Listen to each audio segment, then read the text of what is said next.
이번 동영상에서는 지속적으로 들려오고 있는 소리에 대한 수능의 해제에 대하여 설명을 하도록 하겠습니다.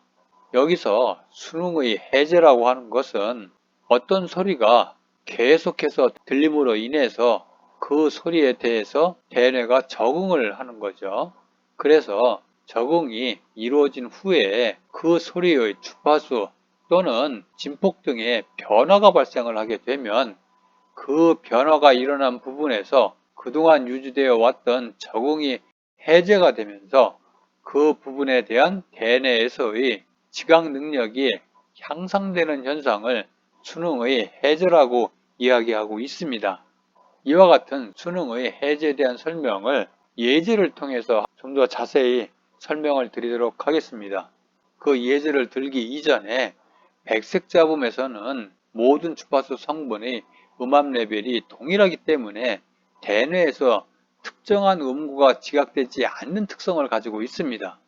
다른 말로 표현하면 백색 잡음은 특정한 음고를 가지고 있지 않다, 이렇게 이해를 하셔도 무리가 없습니다. 이런 가운데 1번과 같은 소리 신호를 먼저 어떤 청취자한테 들려줍니다. 이때 1번 신호라고 하는 것은 나중에 이어지게 될 백색 잡음하고 동일한 음압 레벨로 만들어져 있습니다. 그러나 A로 표시된 바로 이 부분들에 해당되는 주파수 부분이 백색 잡음에 비해서 빠져 있는 거죠. 다른 말로 표현을 하면 이 주파수 대역하고 이들 주파수 대역으로 구성되어 있는 신호에 해당된다는 얘기입니다. 이러한 소리 신호를 먼저 들은 후에 같은 음압 레벨로 만들어진 백색 잡음, 즉 그림 2에 해당되는 음고가 없는 백색 잡음을 나중에 듣게 되면 이때 음고가 없던 백색 잡음에서 3번과 같은 특정한 음고가 대뇌에서 지각된다고 하는 것입니다. 이랬을 때 여기서 말하는 특정한, 즉 사람의 대뇌에서 지각된 특정한 음고라고 하는 것은 실제로 가장 먼저 들었던 소리 신호에서 존재하지 않았던 주파수 대역이 바로 백색 잡음에서 느끼는 음고에 해당이 된다, 이런 얘기입니다. 이 얘기는 음압 레벨은 동일한 상태에서 처음에 듣는 소리 신호하고 나중에 들었던 백색 잡음의 소리 신호 사이에 요만큼의 주파수 대역 차이가 발생을 한 거죠. 그 주파수 대역의 차이에 해당됐던 그러한 주파수 대역이 백색 잡음이 갖는 음고가 되었다, 이런 뜻입니다. 따라서 그 청취자가 지각한 음고는 그림 1의 소리 신호에서 존재하지 않았던 이러한 주파수 대역이 바로 음고를 갖지 않는 백색 잡음에서 느끼는 특정한 음고가 되었다, 이런 뜻입니다.